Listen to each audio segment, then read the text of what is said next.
কিভাবে সাফল্য অর্জন করবেন। আমি একটা পয়েন্ট আজকে উল্লেখ করে এই পয়েন্ট থেকে আলোচনা গুটিয়ে নিব ইনশাআল্লাহ। আমি জাস্ট একটা পয়েন্ট বলছি আপনাকে, সব কথা একদিনে বলা সম্ভব না। আল্লাহ রাব্বুল আলামিন বলেন কদ আফলাহা মান যাক্কাহা, সে ব্যক্তি সফল হয়ে গেছে যে ব্যক্তি তার আত্মাকে পরিশুদ্ধ করতে পেরেছে।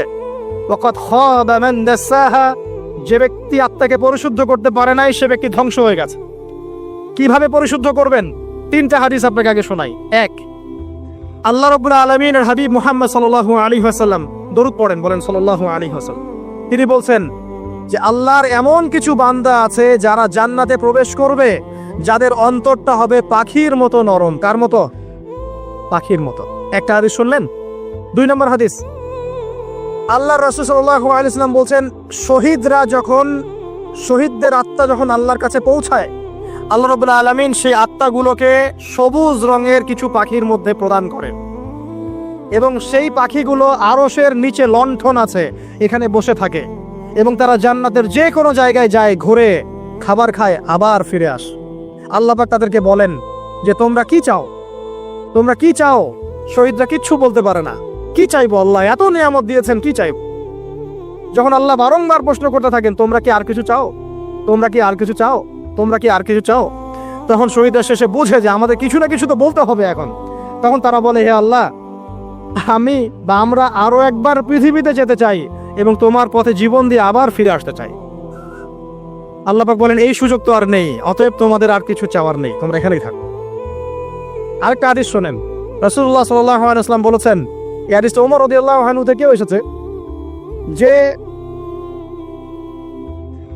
তোমরা যদি, হে মানব জাতি বা হে মুসলিমরা, তোমরা যদি আল্লাহর কুল করতে, ভরসা করার মতোই ভরসা করতে, আল্লাহ পাক তোমাদেরকে পাখিদেরকে যেমন করে রিজিক দেন তোমাদেরকে ঠিক সেইভাবে রিজিক দিতেন। তোমরা কি লক্ষ্য করো না যে পাখিরা খালি পেটে বের হয়ে যায় বাসা থেকে সকালবেলা এবং সন্ধ্যাবেলা ভরা পেটে বাসায় ঢোকে? আপনাকে যে 3টা হাদিস শোনালাম, এই 3টা হাদিসে একটা শব্দ হচ্ছে কমন। শব্দটা কি বলেন? পাখি। পাখি কে? পাখি।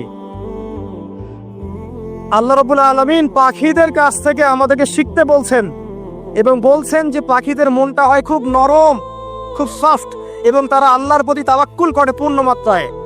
তারা সকালবেলা ভোরবেলা বের হয়ে যায় এবং সন্ধ্যাবেলা বাসায় ফেরে, খালি পেটে বের হয়, ভরা পেটে বাসায় ফেরে। এবং আল্লাহ পাক সবচেয়ে সম্মানিত মৌত যেটা শহীদের মৌত, সেই শহীদের আত্মাকে আল্লাহ পাক পাখির রূপ দিবেন। তাহলে পাখিটার বিষয়ে একটা ফোকাস করার দরকার আছে না? আচ্ছা, এখানে আসেন। পাখির মন হচ্ছে নরম, মানে পাখির মনটা তাসকিয়া, আত্মশুদ্ধিতে পরিপূর্ণ। কদ আফলাহা মান যাক্কাহা, সে ব্যক্তি সফল হলো যার হৃদয়টা পবিত্র, নিষ্পাপ, নিষ্কলুষিত হলো, সে ব্যক্তি সফল হবে ইনশাআল্লাহ। একটা কাজ এখানে খেয়াল করেন, পাখিরা সকালবেলা ভোরবেলা বের হয় আর সন্ধ্যাবেলা বাসায় ফেরে। এখনকার মুসলিমদেরকে দেখবেন দুপুরবেলা ওঠে, রাত 3টায় ঘুমায়। কথা কি বুঝেন নাই?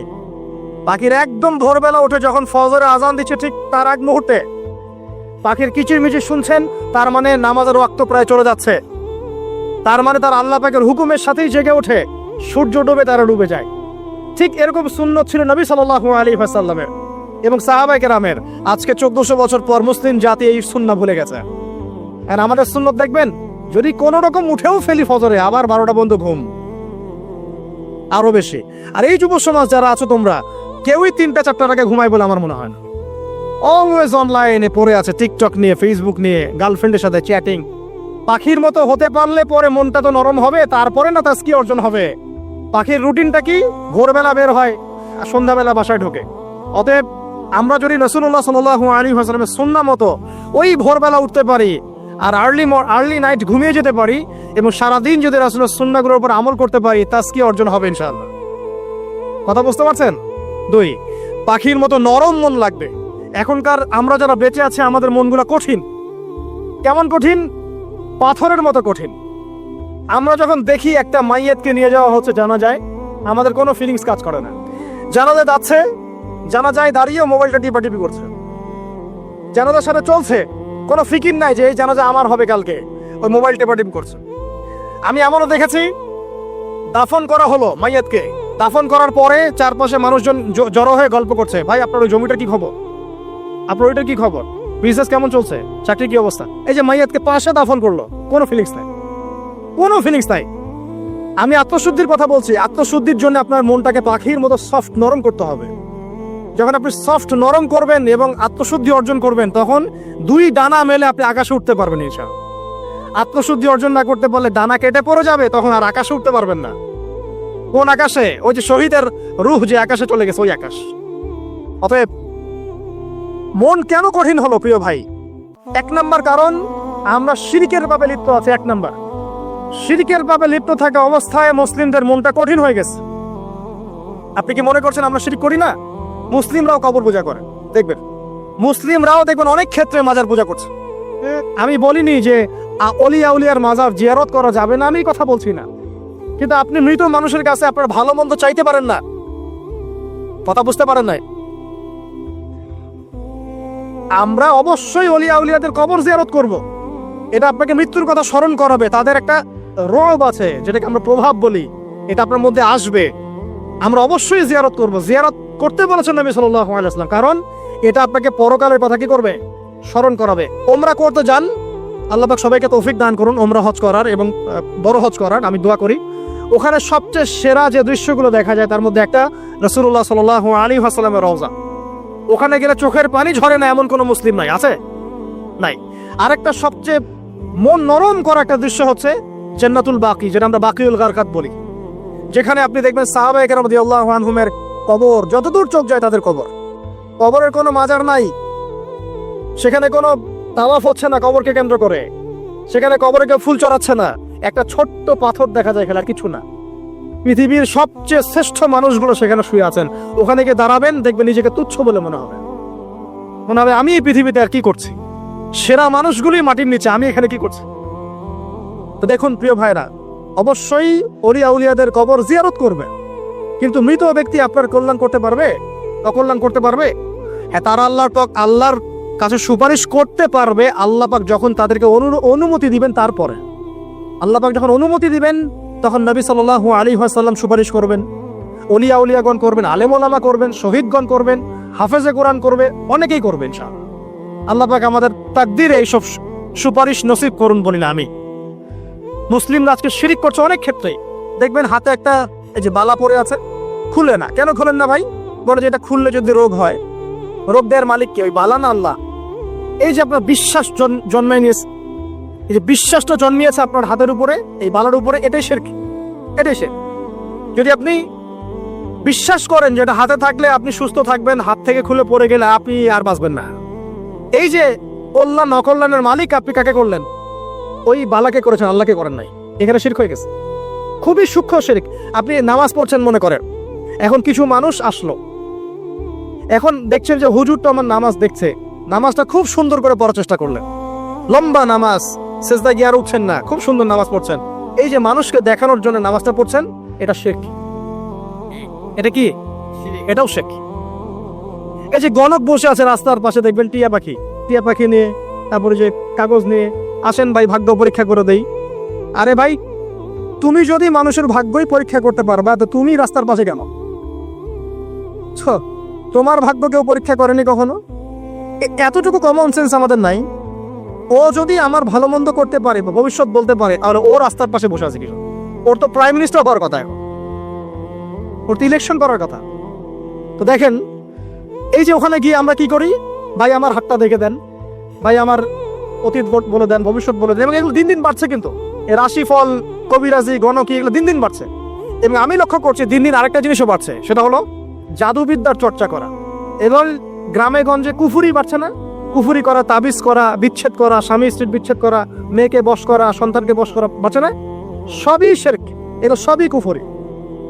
এগুলো মুসলিমরা করছে না? মুসলিমরা এসব শিরকে লিপ্ত আছে বলেই তো অন্তর কঠিন হয়ে গেছে। ফাকাসাত কুলুবুহুম, তাদের অন্তর কঠিন হয়ে গেছে। তো একটা হাদিস বলে এখানে খালি, নবী সাল্লাল্লাহু আলাইহি ওয়াসাল্লাম বলছেন, যদি কেউ কোনো গণকের কাছে যায়, গিয়ে বলে দেখেন তো আমার হাতটা একটু, ও কিন্তু বিশ্বাস করে না যে এ ভবিষ্যৎ বলতে পারে, খালি এমনি বলেছে একটু দেখেন তো, বলার সাথে সাথেই 40 দিনের নামাজ কবুল হবে না। আর যদি তার বলা কথায় বিশ্বাস করে যে হ্যাঁ তোমার ভবিষ্যৎ খুব ভালো, তুমি চাকরি পাবা, এটা করবা সেটা করবা, এবং সে বিশ্বাস করলো হ্যাঁ এটাই হবে, তখন নবী সাল্লাল্লাহু আলাইহি ওয়াসাল্লাম বলছেন সে যেন আল্লাহর পক্ষ থেকে যা নাজিল হয়েছে, মানে এই যে কোরআনুল কারীম, এই কোরআনকে যেন সে অস্বীকার করলো, মানে কুফরি করলো। এগুলো আমরা করছি না ভাই? অনেক কিছু করছে। আমরা স্তম্ভের পূজা করছি, অনেক মুসলিম আগুনের পূজা করছে। আগুন জ্বালিয়েছেন, মাথা নত করছেন কেন? আগুনের সামনে আপনি মাথা নত করবেন কেন? আপনি একটা স্তম্ভের সামনে, গাছের সামনে দাঁড়িয়ে মাথা নত করে ধ্যান করবেন কেন? আপনি মেডিটেশন করছেন কি জন্য? আপনাকে নামাজ দেওয়া হয় নাই? 5 ওয়াক্ত নামাজ দেওয়া হয় নাই? নামাজের চেয়ে বড় মেডিটেশন কিছু আছে নাকি? আপনি ধ্যান করছেন কি জন্য? অনেক মুসলিম তো জিনের উপাসনা করছে, জানেন? অনেক মুসলিম জিনকে তাবে করার চেষ্টা করছে। আর জিন বলে একটা জাতি আছে, এটা সত্য। এরকম প্রতিটা ক্ষেত্রে শিরক আছে। শিরক কথায় আছে, কাজে আছে, বিশ্বাসে আছে। দেখবেন মুসলিমরাই আল্লাহ ছাড়া অন্য কারো কাছে দোয়া করছে, মুসলিমরা নজর মানত করছে অন্য জায়গায়। আল্লাহর জন্য নজর মানত করছে না, অন্য কাউকে সন্তুষ্ট করার জন্য করছে। সন্তান হয় না, সন্তান হয় না, এখন কি হবে? সন্তান হয় না তো অমুকের কাছে যাও, সেখানে গিয়ে বকরি জবাই দাও, সন্তান হবে। সুবহানাল্লাহ। তো এই পদ্ধতি ইব্রাহিম আলাইহিস সালামের জানা ছিল না?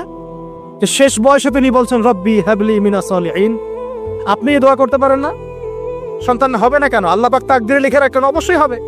আর আল্লাহ পাক তাকদিরে না লিখলে কিভাবে হবে? তাকদিরে যে ব্যক্তি বিশ্বাস করে না, সে ব্যক্তি হতাশ হয়। যা কিছু হচ্ছে আমাদের জীবনে সবই তাকদির, এর বাইরে একটা মানুষও যেতে পারবে না। প্রিয় ভাইরা, কথায়, কাজে এবং চিন্তায় আমরা অনেক শিরিক করছি। শিরিকের কারণে আমাদের অন্তর কঠিন হয়ে গেছে। আরো কেন কঠিন হচ্ছে? বেদাত। আমল করছেন নবীর সুন্নত মারার জায়গায় অন্য কিছু আপনি করছেন। এমন এমন কিছু আমল করছেন যেগুলোর সাথে রাসূলের সুন্নতের কোনো সম্পর্ক নাই এবং সাহাবীদের সুন্নতেরও কোনো সম্পর্ক নেই। এই ক্ষেত্রে গিয়ে আপনি বেদাত করছেন, বেদাত করে অন্তর কঠিন হয়ে যাচ্ছে।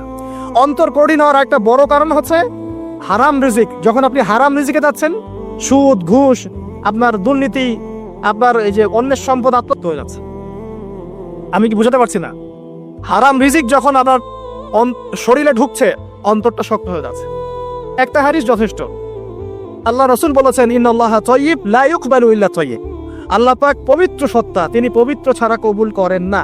আপনি 10টা হজ করে আসেন, চুরির টাকা দিয়ে, ডাকাতির টাকা দিয়ে, আত্মসাতের টাকা দিয়ে, দুর্নীতির টাকা দিয়ে, যদি কবুল হয় তাহলে কোরআন সুন্নাহ মিথ্যা হয়ে যাবে। নাউযুবিল্লাহ।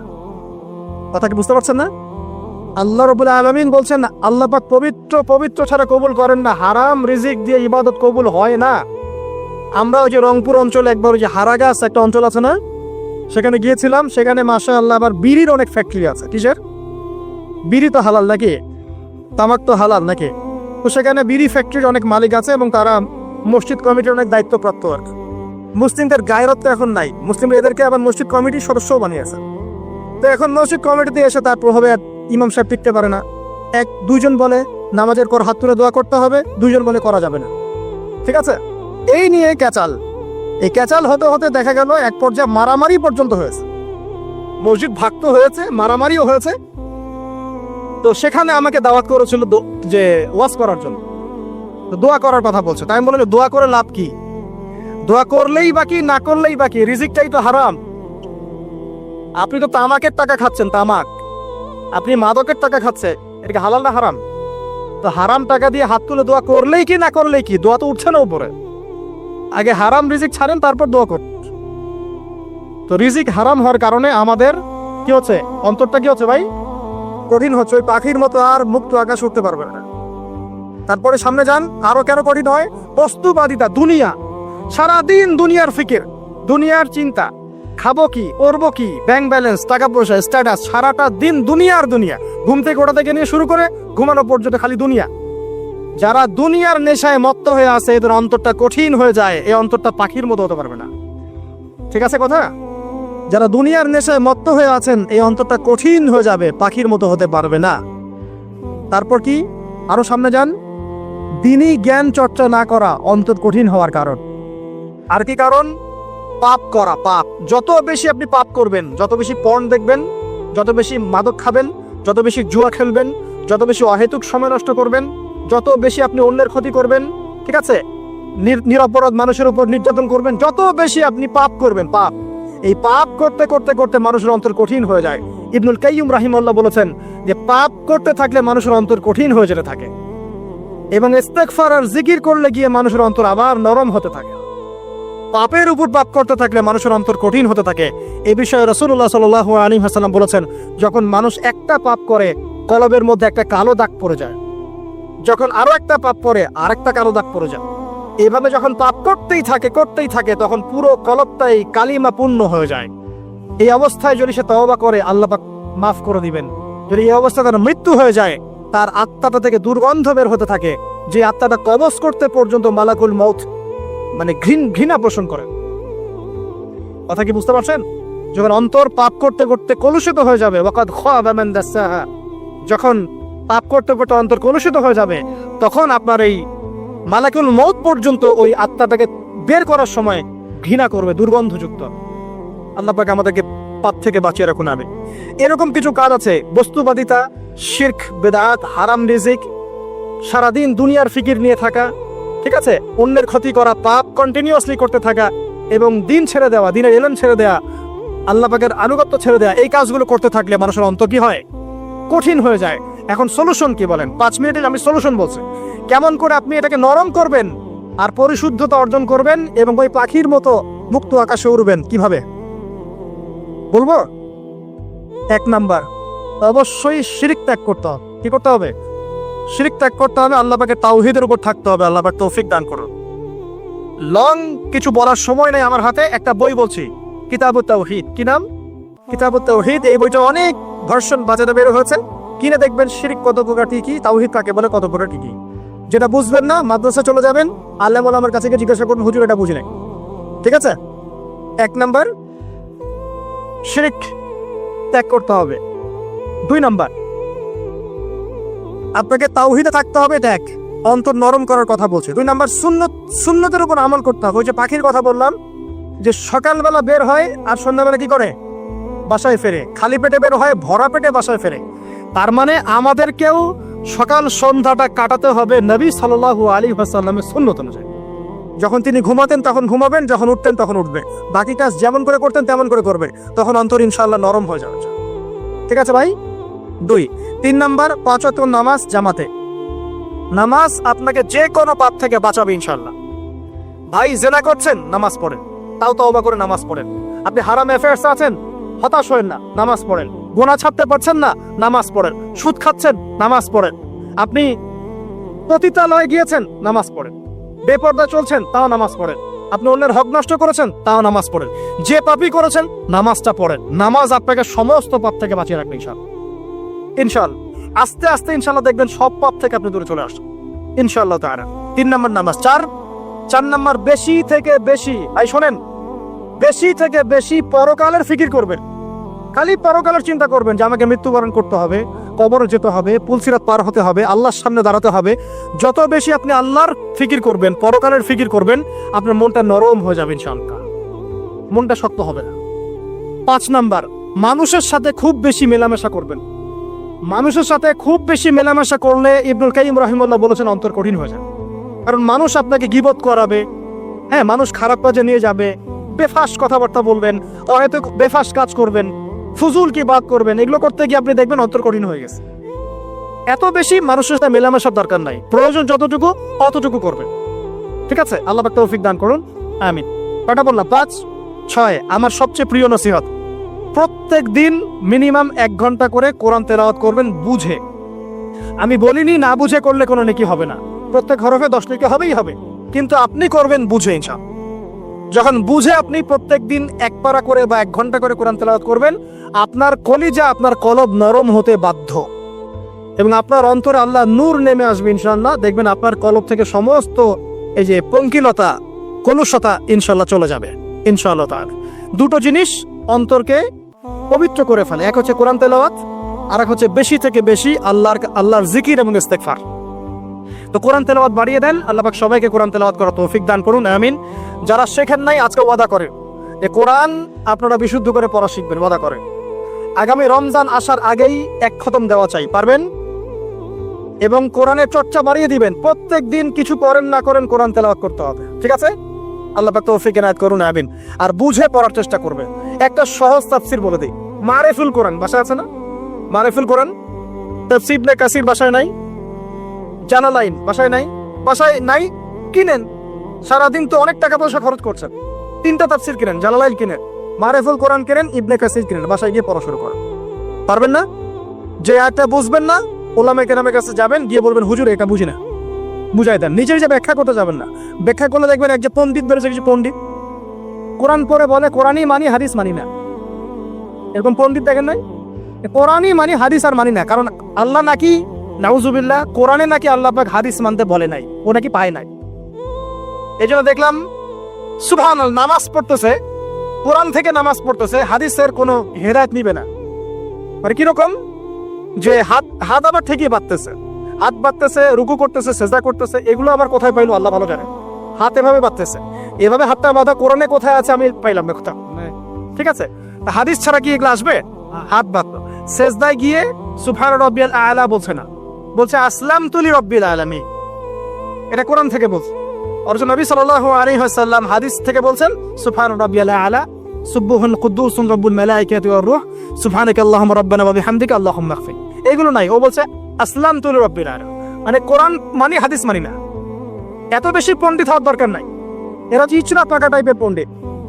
ওমর রাদিয়াল্লাহু আনহুর যুগে বেঁচে থাকলে এদেরকে পিটাই সোজা করে ফেলাইতো। ইসলামী শুরু করছে, কোরআন মানি, হাদিস মানি না। আল্লাহ পাক কোরআনে বলছে ওয়া মা আতাকুমুর রাসূলু ফাখুযু, রাসূল যা দিয়েছেন তা গ্রহণ করো। ওয়া মা নাহাকুম আনহু ফান্তাহু, রাসূল যা নিষেধ করছেন দূরে থাকো। রাসূল যা দেন সেটা হাদিস না, রাসূল যা দেন সেটা সুন্নাহ না। সুন্নাহ তো সে মানেই না, আলটিমেটলি সে কোরআনই মানে না। তো আসল কথা হচ্ছে এইসব ফিতনা থেকে বেঁচে থাকবেন, কোরআন তেলাওয়াত বাড়িয়ে দেন।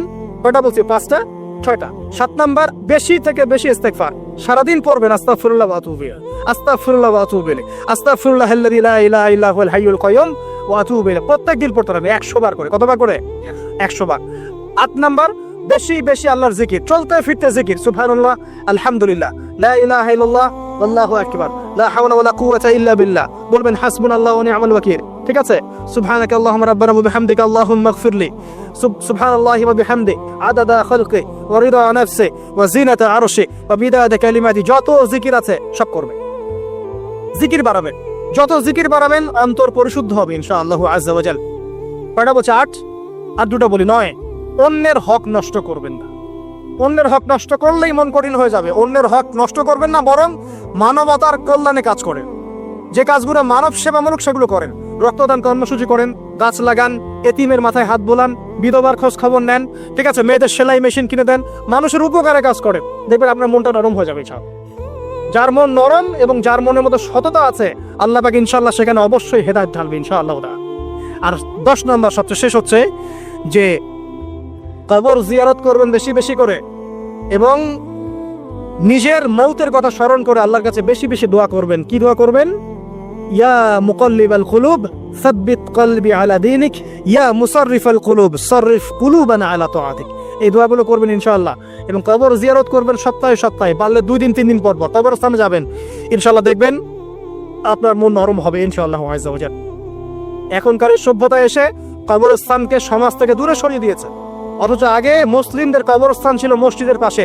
5 ওয়াক্ত নামাজ পড়তো, কবর জিয়ারত করে বাসায় যেত। 5 ওয়াক্ত নামাজ পড়তে আসতো, কবরকে দেখতো, পরকালে করা স্মরণ হতো। এখন কবরস্থান ওই যে দূরে, সারা জীবনে একবার যায় কিনা সন্দেহ আছে। এই 10টা কাজ যদি আপনারা করতে পারেন ইনশাআল্লাহ তাআলা, আমাদের কলবটা ইনশাআল্লাহ নরম হবে, আত্মশুদ্ধি অর্জিত হবে। আর এগুলোর পাশাপাশি অবশ্যই আল্লাহওয়ালা, আত্মশুদ্ধিওয়ালা মানুষের সহবতে গিয়ে থাকবে। আল্লাহওয়ালা, আত্মশুদ্ধিওয়ালা মানুষের সহবতে গিয়ে থাকলে তাদেরকে দেখেই দেখবেন মনটা নরম হয়ে যাবে ইনশাআল্লাহ। ইলমি পরিবেশে থাকেন, দিনী পরিবেশে থাকেন, আমর বিল মারুফ নাহি আনিল মুনকারে কাজ করেন। 3 দিন 7 দিন 40 দিন যতদিন পারেন আল্লাহর পথে সময় লাগান। আমি এটাকে আপনার আত্মশুদ্ধির জন্য বলছি। এটা একমাত্র পদ্ধতি আত্মশুদ্ধির, এটা বলছি না। এখানে গেলে আপনি ইনশাআল্লাহ আপনার ইসলাহ এবং সংশোধনের জন্য কাজ করতে পারবেন। আল্লাহ রাব্বুল আলামিন আমাদের সবার কলবগুলোকে পরিচ্ছন্ন করুন। আল্লাহ পাক আমাদের সবাইকে শিরকের পথ থেকে বাঁচিয়ে রাখুন, হৃদয় কঠিন হওয়া থেকে বাঁচিয়ে রাখুন। আল্লাহ পাক আমাদেরকে বেশি থেকে বেশি কোরআন তেলাওয়াত করার তৌফিক দান করুন, দ্বীনি জ্ঞান চর্চা করার তৌফিক দান করুন। আল্লাহ পাক আমাদের সবাইকে হারাম রিজিক, জেনা, সুদ, ঘুষ থেকে বাঁচিয়ে রাখুন। আল্লাহ পাক আমাদেরকে পরকালীন চেতনায় এই দুনিয়ার জীবন কাটানোর তৌফিক ইনায়াত করুন, আমিন। আমার সাথে আবার তওবা করেন যে সারা জীবন সুদ খাবো না ইনশাআল্লাহ। নবী সাল্লাল্লাহু আলাইহি ওয়াসাল্লাম 4 শ্রেণীর মানুষকে অভিশাপ করেছেন। 1 শ্রেণী যে সুদ খায়, 2 নাম্বার যে দেয়, 3 নাম্বার যে সাক্ষী থাকে, 4 নাম্বার যে লিখে রাখে।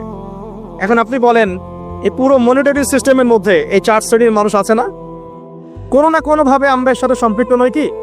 সম্পৃক্ত। অতএব আল্লাহর এই বাণীকে যদি ভয় করেন, কোন বাণী? আল্লাহ পাক বলছেন, ইয়া আইয়ুহাল্লাযীনা আমানু হে মুমিনগণ ইত্তাকুল্লাহ, তোমরা আল্লাহকে ভয় করো। ওয়াযারু মা বাকিয়া মিনার রিবা ইন কুনতুম মুমিনিন, তোমরা সুদের অবশিষ্ট অংশগুলো ছেড়ে দাও যদি প্রকৃতপক্ষে তোমরা মুমিন হয়ে থাকো।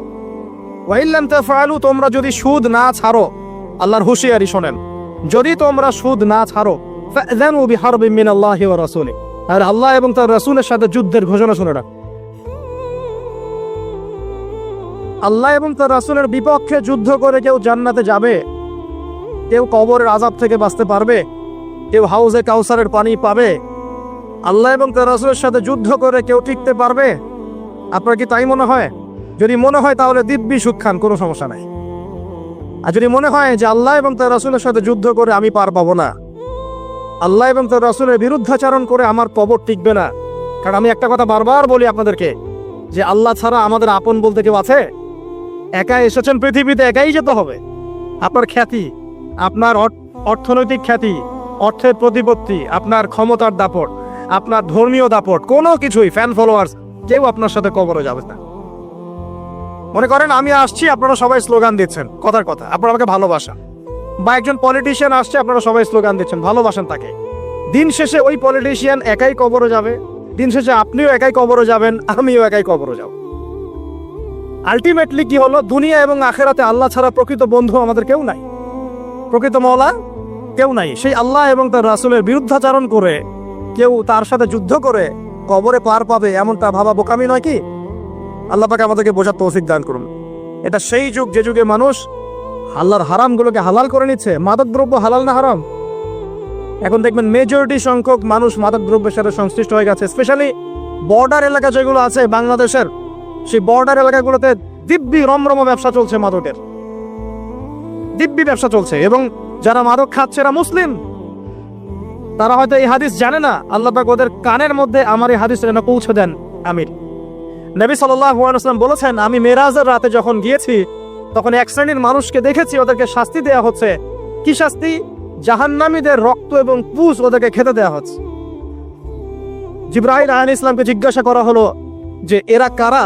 তিনি বললেন, এরা আপনার উম্মতের সেই সব ব্যক্তি যারা মাদকদ্রব্য সেবন করত। আল্লাহ রাব্বুল আলামিন তার হাবিবের মাধ্যমে জানিয়েছেন, যখন কোনো মুসলিম মাদক সেবন করে বা কোনো ব্যক্তি মাদক সেবন করে, তখন 40 দিন তার নামাজ কবুল হয় না। এরপর যদি সে তওবা করে তাহলে আল্লাহ পাক তার তওবা কবুল করবেন ইনশাআল্লাহ। যদি সে আবারও মাদক খায় তওবা করার পর, আবার 40 দিন তার নামাজ কবুল হবে না। যদি সে আবার তওবা করে, আল্লাহ পাক আবার তাকে মাফ করে দিবেন। যদি সে আবারও মাদক খায়, আবার 40 দিন তার নামাজ কবুল হবে না।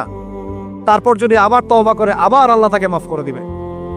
এরপরেও যদি সে আবার মাদক দ্রব্য সেবন করে, নবী সাল্লাল্লাহু আলাইহি ওয়াসাল্লাম বলছেন, তাকে আল্লাহ রাব্বুল আলামিন পরকালে মৃত্যুর পরে তিনাতুল খাবাল পান করাবেন। তিনাতুল খাবাল। জিজ্ঞাসা করা হল, ইয়া রাসূলুল্লাহ, তিনাতুল খাবাল কি জিনিস? নবী সাল্লাল্লাহু আলাইহি ওয়াসাল্লাম উত্তর দিচ্ছেন, এটা হচ্ছে জাহান্নামীদের রক্ত, মাংস, এগুলো পুড়ে পচে যে রসটা বের হবে, এটা হচ্ছে তিনাতুল খাবাল। একটা বিষয় শোনেন, কি কারণে আপনি সেখানে যাচ্ছেন? হতাশা, অথবা সঙ্গদোষ, অথবা পারিবারিক চাপ, অথবা যে গার্লফ্রেন্ড ছেড়ে চলে গেছে, এই তো বিষয়গুলো। কি কারণে মানুষ মাদকের কাছে যায়, কেন যায়, কারণটা কি? আমরা যখন ফিলোসফি পড়তাম তখন একটা তত্ত্ব পড়ানো হয়েছে আমাদেরকে। তত্ত্বটার নাম হচ্ছে কার্যকারণ তত্ত্ব। মানে প্রত্যেকটা কাজের পিছনে একটা কারণ থাকে, ঠিক আছে? এই যে মুসলিমরা নামাজ পড়ে কেন? আল্লাহর জন্য। মুসলিমরা যাকাত দিবে কেন? আল্লাহকে সন্তুষ্ট করার জন্য। মুসলিমরা প্রতিটা কাজ কেন করে? পরকালের স্বার্থে। পরকালের স্বার্থ নাই, আমি নাই। যে কাজে পরকালের স্বার্থ নাই সে কাজে মুসলিমরা নাই। তাই প্রতিটা কাজের পিছনে একটা কারণ থাকে। দেখবেন কেন সে সুদ খাচ্ছে? তার পরিবারের স্বার্থে। কেন সে ঘুষ নিল? তার ছেলে মেয়ের উন্নয়নের জন্য। কেন সে দুর্নীতি করছে? বিকজ সম্পত্তি অর্জন করে সে তার ভবিষ্যৎ প্রজন্মকে সিকিউর করতে চায়। কেন সে মাদক খেলো? ওই যে গার্লফ্রেন্ড ছেড়ে চলে গেছে তাই। কেন মাদক খেলো? ওই যে এক বন্ধু মাদক খায়, সে ডাকছে, আয় একটা টান দে, সঙ্গদোষ। কেন সে মাদক খেলো? পরিবারের চাপ, হতাশা। কেন মাদক খাচ্ছে? চাকরি পায় না, বেকার, মাদক খাচ্ছে। মানে মেন্টাল চাপগুলো নিতে পারছে না, সে মাদক খাচ্ছে। সবচেয়ে বেশি মানসিক চাপ কাদের উপর আসে জানেন? 1 নম্বর নবীগণের উপরে, 2 নম্বর আল্লাহর সৎ বান্দাদের উপরে, তারপর যার ইমান যত উঁচু তার উপর মানসিক চাপ তত বেশি আসে। এখন যদি মানসিক চাপের সলিউশন মাদকই হবে, তাহলে তো আমাদেরই মাদক খাওয়া দরকার ছিল, নাউজুবিল্লাহ। আর আমরা যে পরিমাণ মানসিক চাপ ফেস করি তা চিন্তাই করতে পারবেন না। যে যত বড় দায়িত্বশীল যারা পলিটিশিয়ান, ওদেরকে জিজ্ঞাসা করবে তারা কি পরিমাণ মানসিক চাপ নিয়ে ঘোরে। আপনার কাছে মনে হচ্ছে যে একটা ক্ষমতা পেয়েছেন, খুব মানে উনি অনেক বড় ক্ষমতাধর, উনি অনেক ভালো আছেন, উনি মোটেই ভালো নাই।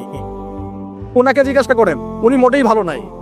এই মানুষের যে পেরেশানি, যে চাপ, এগুলো নিতে নিতে তার স্ট্রোক হয়ে যাচ্ছে, হার্ট স্ট্রোক হচ্ছে, ডায়াবেটিস হচ্ছে, হাই ব্লাড প্রেশার, ইসিজি করো, দেখবেন।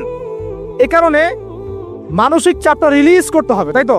এই মানসিক চাপ রিলিজ করতে গেলে মাদকই সলিউশন নয়। সলিউশনটা কি? এই যে আমার হাতে এখানে আছে একটা কোরআন। মানসিক চাপ থেকে আপনাকে মুক্তি দিবে আল কোরআনুল কারীম, আর কিচ্ছু না। আরেকটা বিষয় কোরআনের সাথে, সেটা হলো প্রথমে বলেছি 5 ওয়াক্ত নামাজ। আপনি ওযু করে সুন্দর করে 5 ওয়াক্ত নামাজ জামাতে পড়বেন, ডেইলি 1 ঘন্টা করে কোরআন তেলাওয়াত করবেন, সময় পেলে একটু হাদিস পড়বেন, 2-4 টাকা দান সদকা করবেন, ভালো কাজের সাথে থাকবেন, অন্যায় কাজে যাবেন না, ইসলামকে এগিয়ে নেওয়ার জন্য আমর বিল মারুফ নাহি আনিল মুনকারের কাজ করবেন। আপনার চেয়ে সুখী কোনো মানুষ পৃথিবীতে নাই। আপনাকে আমি দেখাচ্ছি, সূরা কাহফ খুলে দেখেন। যুলকারনাইন একজন বাদশা, তিনি মাশরিক মাগরিব সব জয় করেছেন, মানে পূর্ব পশ্চিম পুরোটাই তার রাজত্ব। এত দাপট ছিল সেই বাদশার যে যেদিক দিয়ে যাবে সেনাবাহিনী নিয়ে সেদিকটাই জয় করে ফেলবে, সুবহানাল্লাহ। এবং তিনি উদ্ধত অহংকারী ছিলেন না, তিনি আল্লাহর অনুগত বান্দা ছিলেন। একটা কওমের মধ্যে গেলেন, সেই কওমটা ছিল পাহাড়ের মাঝখানে, 2 পাহাড়ের মাঝখানে। এখন ওই কওম তাকে বলছে, ইয়া যুলকারনাইন, হে যুলকারনাইন, ইন্না ইয়াজুজ ওয়া মাজুজ মুফসিদুনা ফিল আরদ।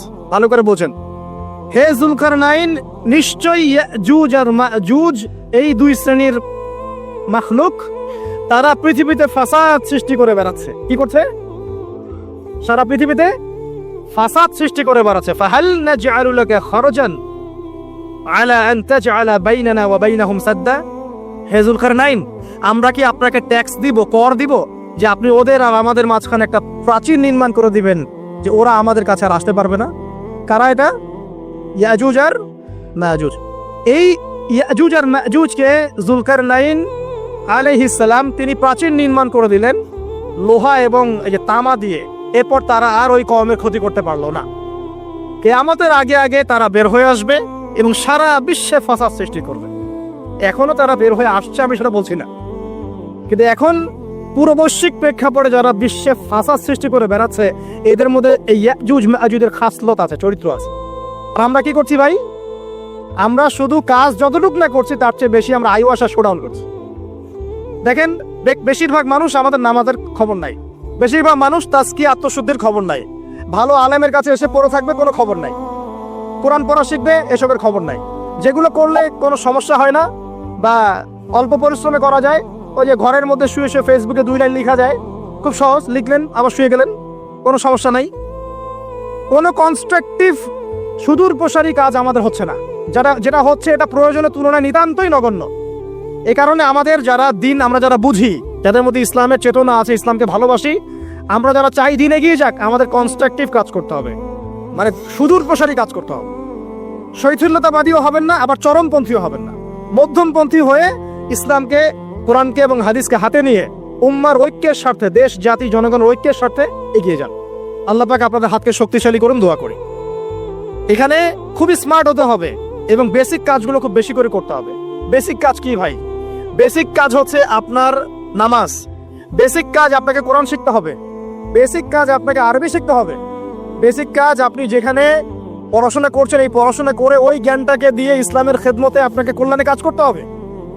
বেসিক কাজ যেখানে আপনাকে আল্লাহ পাক দায়িত্ব দিবেন সেখান থেকেই আপনাকে দিনের খেদমত করতে হবে। ডক্টর হন, দিনের খেদমত করেন, ইঞ্জিনিয়ার হন, দিনের খেদমত করেন, পলিটিশিয়ান হন, কোনো আপত্তি নাই, আমরা আপনাকে ভোট দিব ইনশাল্লাহ, আমরা আপনাকেই ভোট দিব ইনশাল্লাহ। আপনি ওখানে গিয়ে দিনের খেদমত করেন, আল্লাহ পাক তৌফিক দান করুন। কথা কি বুঝতে পারছেন? ইসলাম ক্ষমতা জোর করে আদায় করে নেওয়ার জন্য আসে নাকি। আবু যার রাদিয়াল্লাহু আনহু কি বলছেন জানেন? আবু যার রাদিয়াল্লাহু আনহুকে নবী সাল্লাল্লাহু আলাইহি ওয়াসাল্লাম বলছেন, আবু যার, তুমি দায়িত্ব চেয়ে নিও না, কারণ যদি তুমি দায়িত্ব চেয়ে নাও তখন আল্লাহর পক্ষ থেকে তোমাকে সাহায্য করা হবে না, আর যদি মানুষ তোমাকে দায়িত্ব দেয় আল্লাহ তোমাকে সাহায্য করবে ইনশাআল্লাহ। কত চমৎকার সিস্টেম ইসলামে। আর এখন আমরা কি করি? আমাকে দেন, ও ভালো না আমি ভালো, ওরা সব খারাপ আমি ভালো, বুঝতে পারছেন না কিয়ামতের মাঠে কি কঠিন হিসাবটা দিতে হবে। আল্লাহ পাক আপনাদেরকে বোঝার তৌফিক দান করুন। এগুলো কল্যাণকর নয়, আপনার জন্য অকল্যাণ হতে পারে। তবে হ্যাঁ, যদি আপনার মধ্যে ঈমান থাকে, আপনার মধ্যে যোগ্যতা থাকে, অবশ্যই আপনি দায়িত্ব চেয়ে নেবেন এবং ইনশাআল্লাহ তখন আমরা আপনাকে দায়িত্ব দিব, আমরা আপনাকে ভোট দিব, আপনি জনগণের শাসন কার্য পরিচালনা করবেন, আল্লাহ আপনার হাতকে শক্তিশালী করবেন ইনশাআল্লাহ। আল্লাহ পাক আমাদের নিচু থেকে উঁচু মহলের সবাইকে হেদায়েত দান করুন, দোয়া করি আমি। ইসলাম কারো শত্রু নয়। মুসলিমের রক্ত ঝরানোর জন্য, কল্লা কাটার জন্য আমরা কিন্তু পৃথিবীতে আসি নাই। আমরা আমাদের আসল শত্রুদেরকে চিনতে ভুল করেছি, এই কারণে আমরা আপোষে হানাহানি কাটাকাটির মধ্যে লিপ্ত আছি। এই যে সামনে যে কি হবে আল্লাহ ভালো জানেন। দেখবেন কত মানুষ যে মুসলিম মারামারি করে মারা যাবে, আল্লাহ ভালো জানেন। এইগুলো কাম্য নয়। আল্লাহ পাক আমাদেরকে বোঝার তৌফিক দান করুন। দেখুন ভাই, এই যুগের কথা বলতে গিয়ে এখানে আসলাম। ওই যে জুলকারনাইন যে ইয়াজুজ মাজুজের কথা বললো, এখনকার বিশ্ব যারা পরিচালনা করে দেখবেন তাদের মধ্যে ফাসাদ সৃষ্টি করার এই খাসলতটা থেকেই গেছে। সারা বিশ্বেরা ফাসাদ সৃষ্টি করছে। আমি কিন্তু বলিনি এরাই ইয়াজুজ মাজুজ, কথাকে আবার অন্যদিকে নিয়ে যায় না। আমি কিন্তু এই কথা বলি নাই। আমি বলছি তাদের মধ্যে এই চরিত্র দেখা যায়। এই যুগ সেই যুগ যখন আপনি মাদককে হালাল করে নিচ্ছেন, রিবাকে হালাল করে নিচ্ছেন, বেহায়াপনাকে হালাল করে নিচ্ছেন, কাপড় খোলাকে হালাল করে নিচ্ছেন।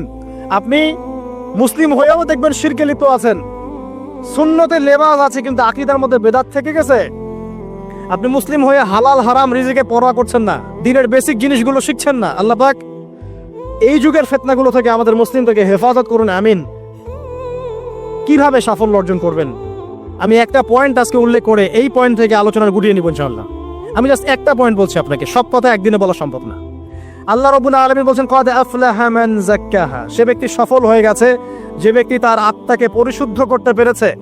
ওয়া ক্বাদ খাবা মান দাসাহা, যে ব্যক্তি আত্মাকে পরিশুদ্ধ করতে পারে নাই সে ব্যক্তি ধ্বংস হয়ে গেছে। কিভাবে পরিশুদ্ধ করবেন?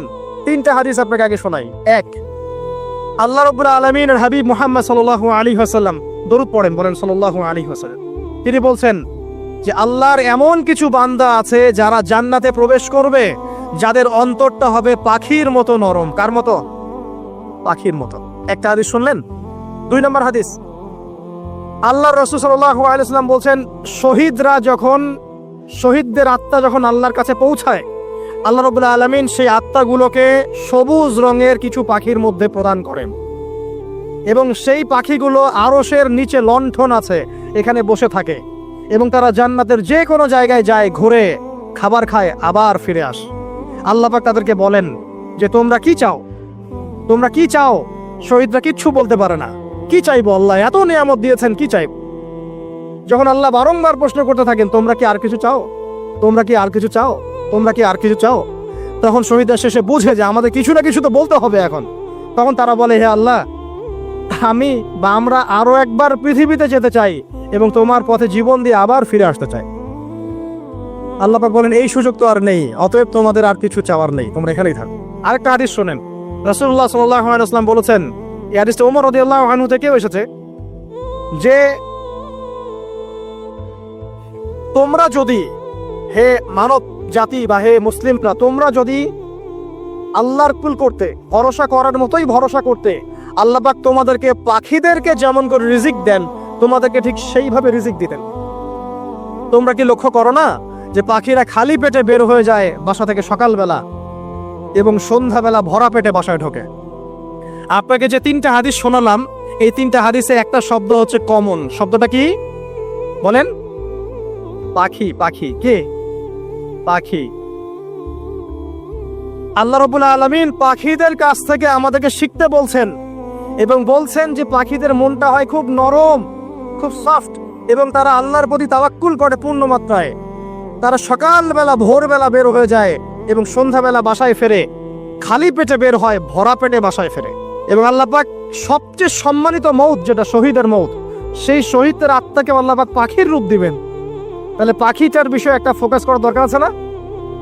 আচ্ছা, এখানে আসেন। পাখির মন হচ্ছে নরম, মানে পাখির মনটা তাজকিয়া, আত্মশুদ্ধিতে পরিপূর্ণ। ক্বাদ আফলাহা মান যাক্কাহা, সে ব্যক্তি সফল হলো যার হৃদয়টা পবিত্র, নিষ্পাপ, নিষ্কলুষিত হলো, সে ব্যক্তি সফল হবে ইনশাআল্লাহ। একটা কাজ এখানে খেয়াল করেন, পাখিরা সকালবেলা ভোরবেলা বের হয় আর সন্ধ্যাবেলা বাসায় ফেরে। এখনকার মুসলিমদেরকে দেখবেন দুপুরবেলা ওঠে, রাত 3টায় ঘুমায়। কথা কি বুঝেন নাই? পাখির একদম ভোরবেলা উঠে যখন ফজরের আজান দিচ্ছে ঠিক তার আগ মুহূর্তে পাখির কিচিরমিচির শুনছেন, তার মানে নামাজের ওয়াক্ত প্রায় চলে যাচ্ছে। তার মানে তার আল্লাহ পাকের হুকুমের সাথেই জেগে ওঠে, সূর্য ডুবে তারা ডুবে যায়। ঠিক এরকম সুন্নত ছিল নবী সাল্লাল্লাহু আলাইহি ওয়াসাল্লামের এবং সাহাবায়ে কেরামের। আজকে 1400 বছর পর মুসলিম জাতি এই সুন্নাহ ভুলে গেছে। আর আমাদের সুন্নত দেখবেন, যদি কোনো রকম উঠেও ফেলি ফজরে, আবার 12টা বন্ধ ঘুম আরো বেশি। আর এই যুব সমাজ যারা আছো তোমরা, কেউই 3টা-4টার আগে ঘুমায় বলে আমার মনে হয় না। অলওয়েজ অনলাইনে পড়ে আছে, টিকটক নিয়ে, ফেসবুক নিয়ে, গার্লফ্রেন্ডের সাথে চ্যাটিং। পাখির মতো হতে পারলে পরে মনটা তো নরম হবে, তারপরে না তাস্কি অর্জন হবে। পাখির রুটিনটা কি? ভোরবেলা বের হয় আর সন্ধ্যাবেলা বাসায় ঢোকে। অতএব আমরা যদি রাসূলুল্লাহ সাল্লাল্লাহু আলাইহি ওয়াসাল্লামের সুন্নাহ মতো ওই ভোরবেলা উঠতে পারি আর আর্লি নাইট ঘুমিয়ে যেতে পারি এবং সারাদিন যদি রাসূলের সুন্নাহগুলোর উপর আমল করতে পারি, তাস্কি অর্জন হবে ইনশাআল্লাহ। কথা বুঝতে পারছেন? 2, পাখির মতো নরম মন লাগবে। এখনকার আমরা যারা বেঁচে আছি, আমাদের মনগুলো কঠিন। কেমন কঠিন? পাথরের মতো কঠিন। আমরা যখন দেখি একটা মাইয়াতকে নিয়ে যাওয়া হচ্ছে জানাজায়, আমাদের কোনো ফিলিংস কাজ করে না। জানাজা যাচ্ছে, জানাজায় দাঁড়িয়েও মোবাইলটা টিপাটিপি করছে। জানাজার সাথে চলছে, কোনো ফিকির নাই যে এই জানাজা আমার হবে কালকে, ও মোবাইল টিপাটিপি করছে। আমি এমনও দেখেছি, দাফন করা হলো মাইয়াতকে, দাফন করার পরে চারপাশে মানুষজন জড়ো হয়ে গল্প করছে, ভাই আপনার ওই জমিটার কি খবর, আপনার ওইটার কি খবর, বিজনেস কেমন চলছে, চাকরির কি অবস্থা। এই যে মাইয়াতকে পাশে দাফন করলো, কোনো ফিলিংস নাই, কোনো ফিলিংস নাই। আমি আত্মশুদ্ধির কথা বলছি। আত্মশুদ্ধির জন্য আপনার মনটাকে পাখির মতো সফট নরম করতে হবে। যখন আপনি সফট নরম করবেন এবং আত্মশুদ্ধি অর্জন করবেন, তখন 2 ডানা মেলে আপনি আকাশে উঠতে পারবেন ইনশাআল্লাহ। আত্মশুদ্ধি অর্জন না করতে পারলে ডানা কেটে পড়ে যাবে, তখন আর আকাশে উঠতে পারবেন না। কোন আকাশে? ওই যে শহীদের রূহ যে আকাশে চলে গেছে, ওই আকাশ। অতএব মন কেন কঠিন হলো প্রিয় ভাই? 1 নাম্বার কারণ, আমরা শিরকের পাপে লিপ্ত আছি। 1 নাম্বার, শিরকের পাপে লিপ্ত থাকা অবস্থায় মুসলিমদের মনটা কঠিন হয়ে গেছে। আপনি কি মনে করছেন আমরা শিরক করি না? মুসলিমরাও কবর পূজা করে, দেখবেন মুসলিমরাও দেখবেন অনেক ক্ষেত্রে মাজার পূজা করছে। আমি বলিনি যে অলিয়া উলিয়ার মাজার জিয়ারত করা যাবে না, আমি কথা বলছি না। কিন্তু আপনি মৃত মানুষের কাছে আপনার ভালো মন্দ চাইতে পারেন না। কথা বুঝতে পারেন না? আমরা অবশ্যই অলিয়া উলিয়াদের কবর জিয়ারত করব। এটা আপনাকে মৃত্যুর কথা স্মরণ করাবে। তাদের একটা রব আছে, যেটাকে আমরা প্রভাব বলি, এটা আপনার মধ্যে আসবে। আমরা অবশ্যই জিয়ারত করব। জিয়ারত করতে বলেছেন নবী সাল্লাল্লাহু আলাইহি ওয়াসাল্লাম, কারণ এটা আপনাকে পরকালের কথা কি করবে? স্মরণ করাবে। ওমরা করতে যান, আল্লাহ পাক সবাইকে তৌফিক দান করুন ওমরা হজ করার এবং বড় হজ করার। আমি দোয়া করি। ওখানে সবচেয়ে সেরা যে দৃশ্যগুলো দেখা যায়, তার মধ্যে একটা রাসূলুল্লাহ সাল্লাল্লাহু আলাইহি ওয়াসাল্লামের রওজা। ওখানে গেলে চোখের পানি ঝরে না এমন কোনো মুসলিম নাই, আছে? নাই। আরেকটা সবচেয়ে মন নরম করা একটা দৃশ্য হচ্ছে জান্নাতুল বাকি, যেটা আমরা বাকিউল গারকাত বলি, যেখানে আপনি দেখবেন সাহাবায়ে কেরাম রাদিয়াল্লাহু আনহুমের কবর, যতদূর চোখ যায় তাদের কবর। কবরের কোনো মাজার নাই, সেখানে কোনো তাওয়াফ হচ্ছে না কবরকে কেন্দ্র করে, সেখানে কবরে কেউ ফুল চড়াচ্ছে না, একটা ছোট্ট পাথর দেখা যায়, খেলার কিছু না। পৃথিবীর সবচেয়ে শ্রেষ্ঠ মানুষগুলো সেখানে শুয়ে আছেন। ওখানে গিয়ে দাঁড়াবেন, দেখবেন নিজেকে তুচ্ছ বলে মনে হবে। আমি এই পৃথিবীতে আর কি করছি? সেরা মানুষগুলি মাটির নিচে, আমি এখানে কি করছি? তো দেখুন প্রিয় ভাইরা, অবশ্যই ওলিয়া উলিয়াদের কবর জিয়ারত করবে, কিন্তু মৃত ব্যক্তি আপনার কল্যাণ করতে পারবে? অকল্যাণ করতে পারবে? হ্যাঁ, তারা আল্লাহর কাছে সুপারিশ করতে পারবে আল্লাহ পাক যখন তাদেরকে অনুমতি দিবেন। তারপরে আল্লাহ পাক যখন অনুমতি দিবেন, তখন নবী সাল্লাল্লাহু আলাইহি ওয়াসাল্লাম সুপারিশ করবেন, ওলিয়া উলিয়াগণ করবেন, আলেম ওলামা করবেন, শহীদগণ করবেন, হাফেজে কোরআন করবে, অনেকেই করবেন ইনশাআল্লাহ। আল্লাহ পাক আমাদের তাকদীরে এইসব সুপারিশ নসিব করুন বলি না আমি। মুসলিমরা আজকে শিরিক করছে অনেক ক্ষেত্রেই। দেখবেন হাতে একটা এই যে বালা পড়ে আছে, খুলে না। কেন খুলেন না ভাই? বলে যে এটা খুললে যদি রোগ হয়। রোগ দেওয়ার মালিক কে? ওই বালা না আল্লাহ? এই যে আপনার বিশ্বাস জন্মে নিয়েছে, এই যে বিশ্বাসটা জন্মিয়েছে আপনার হাতের উপরে, এই বালার উপরে, এটাই শিরক, এটাই শিরক। যদি আপনি বিশ্বাস করেন যে এটা হাতে থাকলে আপনি সুস্থ থাকবেন, হাত থেকে খুলে পড়ে গেলে আপনি আর বাঁচবেন না, এই যে কল্যাণ অকল্যাণের মালিক আপনি কাকে করলেন? ওই বালাকে করেছেন, আল্লাহকে করেন নাই। এখানে শিরক হয়ে গেছে, খুবই সূক্ষ্ম শিরক। আপনি নামাজ পড়ছেন মনে করেন, এখন কিছু মানুষ আসলো, এখন দেখছেন যে হুজুর তো আমার নামাজ দেখছে, নামাজটা খুব সুন্দর করে পড়ার চেষ্টা করলেন, লম্বা নামাজ, সেজদা গিয়ে আর উঠছেন না, খুব সুন্দর নামাজ পড়ছেন। এই যে মানুষকে দেখানোর জন্য নামাজটা পড়ছেন, এটা শিরক। এটা কি? এটাও শিরক। এই যে গণক বসে আছে রাস্তার পাশে, দেখবেন টিয়া পাখি নিয়ে তারপরে যে কাগজ নিয়ে আসেন ভাই ভাগ্য পরীক্ষা করে দেই। আরে ভাই, তুমি যদি মানুষের ভাগ্যই পরীক্ষা করতে পারবা তো তুমি রাস্তার পাশে কেন? তোমার ভাগ্য কেউ পরীক্ষা করেনি কখনো? এতটুকু কমন সেন্স আমাদের নাই? ও যদি আমার ভালো মন্দ করতে পারে বা ভবিষ্যৎ বলতে পারে, তাহলে ও রাস্তার পাশে বসে আছে কিছু? ওর তো প্রাইম মিনিস্টার হওয়ার কথা, হ্যাঁ, ওর তো ইলেকশন করার কথা।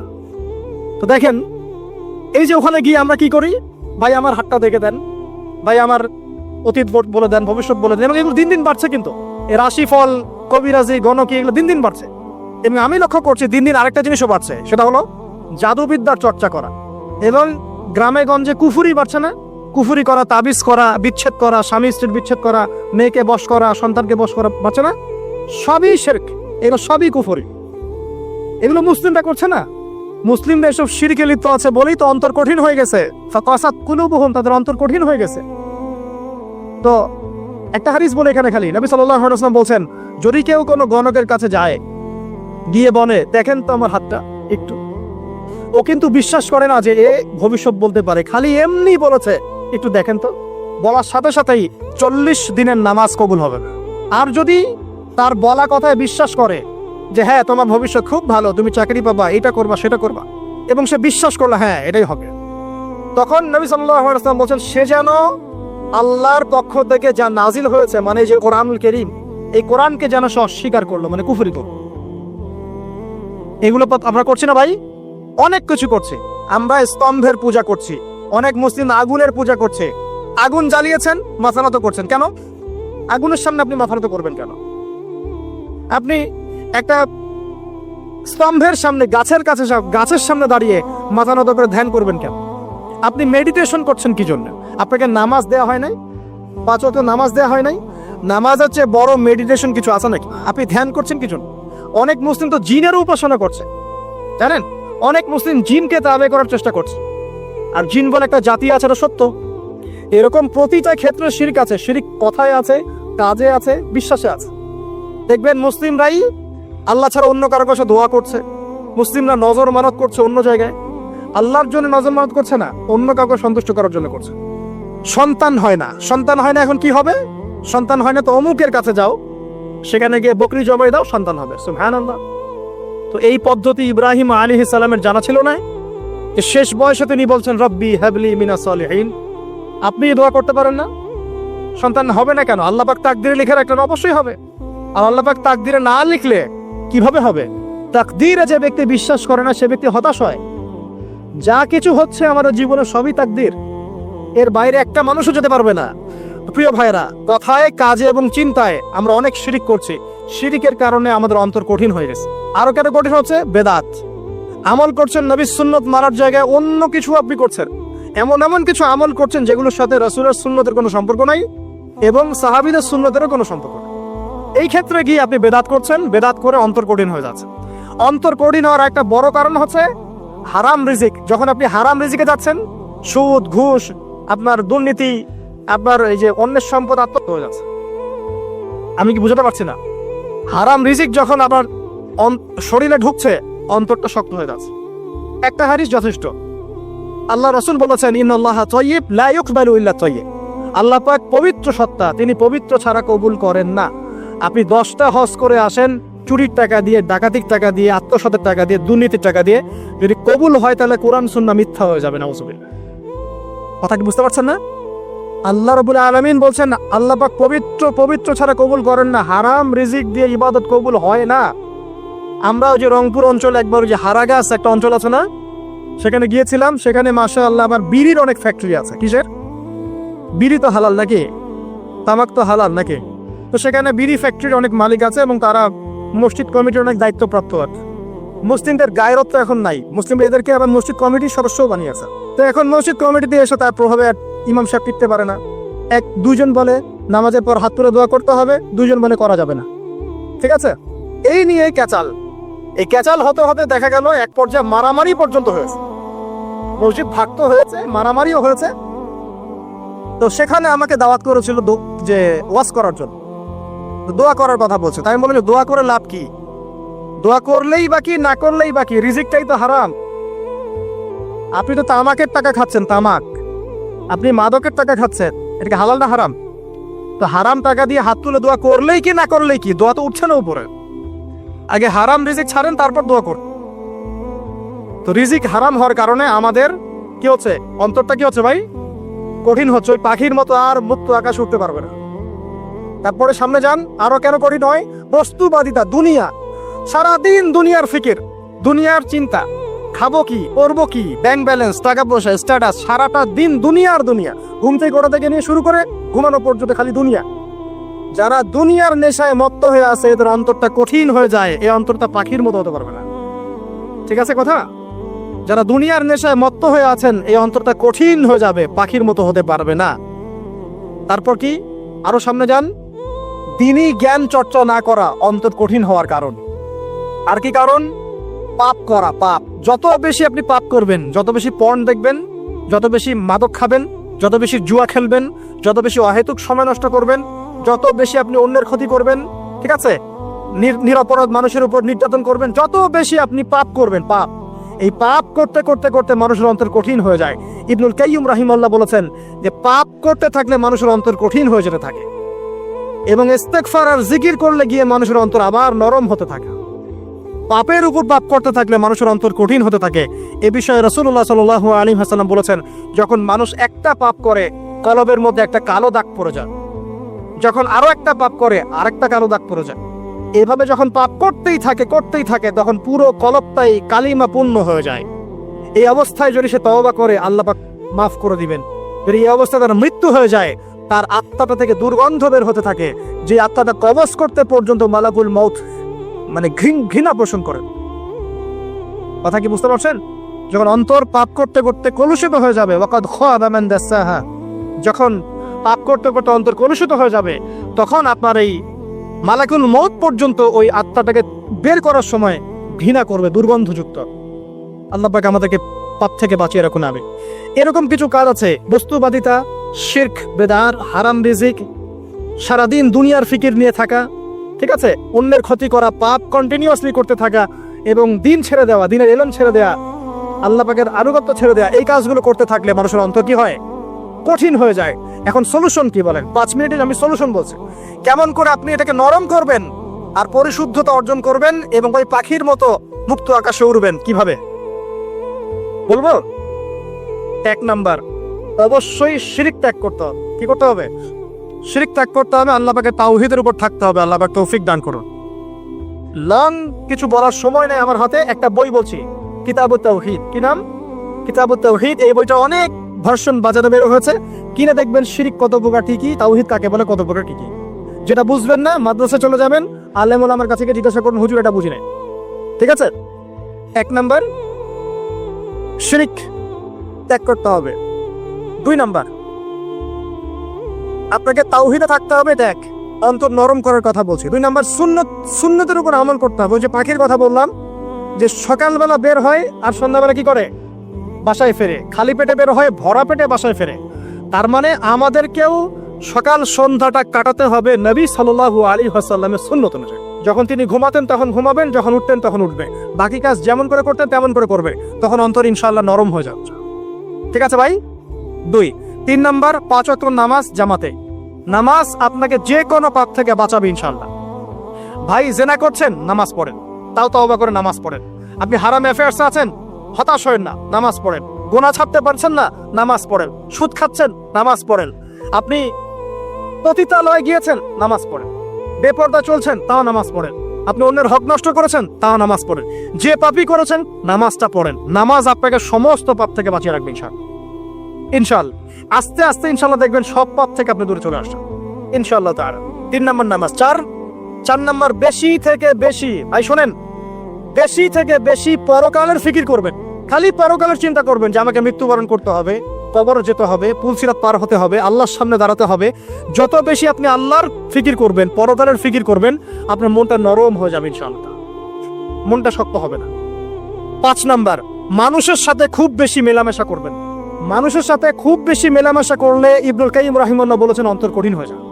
কারণ মানুষ আপনাকে গীবত করাবে, হ্যাঁ, মানুষ খারাপ কাজে নিয়ে যাবে, বেফাস কথাবার্তা বলবেন, হয়তো বেফাস কাজ করবেন, ফুজুল কি বাদ করবেন। এগুলো করতে গিয়ে আপনি দেখবেন অন্তর কঠিন হয়ে গেছে। এত বেশি মানুষের সাথে মেলামেশার দরকার নাই, প্রয়োজন যতটুকু অতটুকু করবে।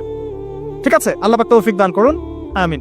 কয়টা বললাম? 5, 6। আমার সবচেয়ে প্রিয় নসিহত, প্রত্যেক দিন মিনিমাম 1 ঘন্টা করে কোরআন তেলাওয়াত করবেন বুঝে। আমি বলিনি না বুঝে করলে কোনো নেকি হবে না, প্রত্যেক হরফে 10 নেকি হবেই হবে, কিন্তু আপনি করবেন বুঝে ইনশাআল্লাহ। যখন বুঝে আপনি প্রত্যেক দিন 1 পারা করে বা 1 ঘন্টা করে কোরআন তেলাওয়াত করবেন, আপনার কলিজা, আপনার কলব নরম হতে বাধ্য, এবং আপনার অন্তরে আল্লাহ নূর নেমে আসবে ইনশাআল্লাহ। দেখবেন আপনার কলব থেকে সমস্ত এই যে পঙ্কিলতা, কলুষতা ইনশাআল্লাহ চলে যাবে ইনশাআল্লাহ তাআলা। দুটো জিনিস অন্তরকে পবিত্র করে ফেলে, এক হচ্ছে কোরআন তেলাওয়াত, আর এক হচ্ছে বেশি থেকে বেশি আল্লাহর জিকির এবং ইস্তেগফার। তো কোরআন তেলাওয়াত বাড়িয়ে দেন, আল্লাহ পাক সবাইকে কোরআন তেলাওয়াত করার তৌফিক দান করুন, আমিন। যারা শেখেন নাই আজকে ওয়াদা করেন যে কোরআন আপনারা বিশুদ্ধ করে পড়া শিখবেন, ওয়াদা করেন। আগামী রমজান আসার আগেই 1 খতম দেওয়া চাই, পারবেন? এবং কোরআনের চর্চা বাড়িয়ে দিবেন, প্রত্যেক দিন কিছু করেন না করেন কোরআন তেলাওয়াত করতে হবে, ঠিক আছে? আল্লাহ পাক তৌফিক এনায়েত করুন, আমিন। আর বুঝে পড়ার চেষ্টা করবেন। একটা সহজ তাফসীর বলে দেই, মারিফুল কোরআন বাসা আছে না? মারিফুল কোরআন তাফসীর ইবনে কাসির বাসায় নাই, জালালাইন বাসায় নাই, বাসায় নাই কিনেন। সারাদিন তো অনেক টাকা পয়সা খরচ করছেন, 3টা তাফসীর কিনেন, জালালাইন কিনেন, মারিফুল কোরআন কিনেন, ইবনে কাসির কিনেন, বাসায় গিয়ে পড়া শুরু করেন। পারবেন না? যে একটা বুঝবেন না, ওলামায়ে কেরামের কাছে যাবেন, গিয়ে বলবেন হুজুর এটা বুঝি নাই, বুঝাই দেন। নিজের যে ব্যাখ্যা করতে যাবেন না, ব্যাখ্যা করলে দেখবেন এক যে পণ্ডিত বেরোছে, কিছু পণ্ডিত কোরআন পড়ে বলে কোরআনই মানি হাদিস মানি না, এরকম পণ্ডিত দেখেন নাই? কোরআনই মানি হাদিস আর মানি না, কারণ আল্লাহ নাকি নাউজুবিল্লাহ কোরআনে নাকি আল্লাহ পাক হাদিস মানতে বলে নাই, ও নাকি পায় না। এই জন্য দেখলাম সুবহানাল্লাহ নামাজ পড়তেছে, কোরআন থেকে নামাজ পড়তেছে, হাদিসের কোনো হেদায়েত নিবে না। মানে কিরকম যে হাত আবার ঠিকই বাঁধতেছে, হাত বাঁধতেছে, রুকু করতেছে, সেজদা করতেছে, এগুলো আবার কোথায় পাইলো আল্লাহ ভালো জানে। হাত এভাবে বাঁধতেছে, এভাবে হাতটা বাঁধা কোরআনে কোথায় আছে আমি পাইলাম না কোথাও, ঠিক আছে? হাদিস ছাড়া কি এগুলো আসবে? হাত বাঁধ, সেজদায় গিয়ে সুবহান রাব্বিয়াল আলা বলছে না, বলছে আসলামতু লিরাব্বিল আলামিন, এটা কোরআন থেকে বলছে। অথচ নবী সাল্লাল্লাহু আলাইহি ওয়াসাল্লাম হাদিস থেকে বলছেন সুবহান রাব্বিয়াল আলা সুবহুন কুদ্দুসুন রব্বুল মালাইকাতি ওয়ার রূহ সুবহানাকাল্লাহুম্মা রাব্বানা ওয়া বিহামদিকা আল্লাহুম্মা ইগফির। এইগুলো নাই, ও বলছে আসলামতু লিরাব্বিল আলামিন, মানে কোরআন মানি হাদিস মানি না। এত বেশি পণ্ডিত হওয়ার দরকার নাই, এরা হচ্ছে ইচরা পাকা টাইপের পণ্ডিত। ওমর রাদিয়াল্লাহু আনহুর যুগে বেঁচে থাকলে এদেরকে পিটাই সোজা করে ফেলাইতা। ইসলামী শুরু করছে, কোরআন মানি হাদিস মানি না। আল্লাহ পাক কোরআনে বলছে ওয়া মা আতাকুমুর রাসূলু ফাখাযু, রাসূল যা দিয়েছেন তা গ্রহণ করো, ওয়া মা নাহাকুম আনহু ফানতাহু, রাসূল যা নিষেধ করছেন দূরে থাকো।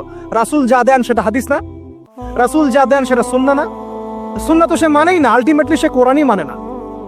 তো আসল কথা হচ্ছে এইসব ফিতনা থেকে বেঁচে থাকবেন, কোরআন তেলাওয়াত বাড়িয়ে দেন। কয়টা বলছি? 5টা 6টা।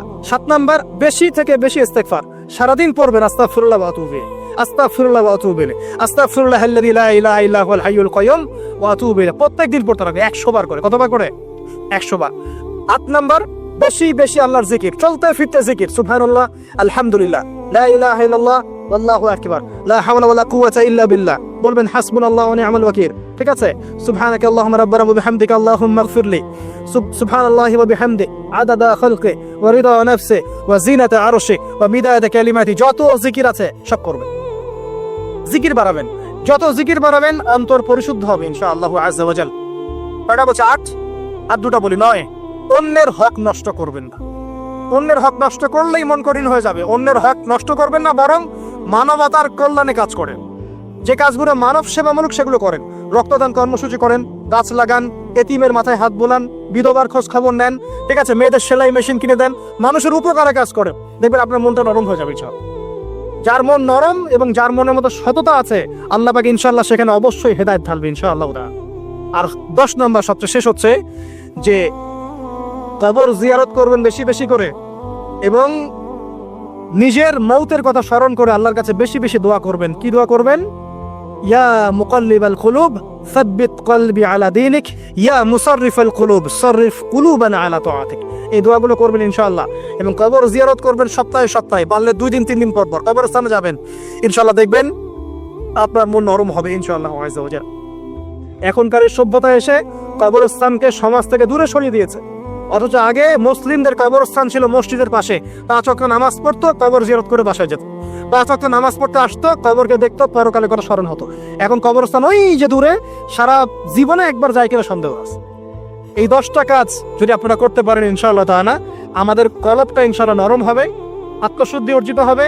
আর এগুলোর পাশাপাশি অবশ্যই আল্লাহওয়ালা, আত্মশুদ্ধিওয়ালা মানুষের সহবতে গিয়ে থাকবেন।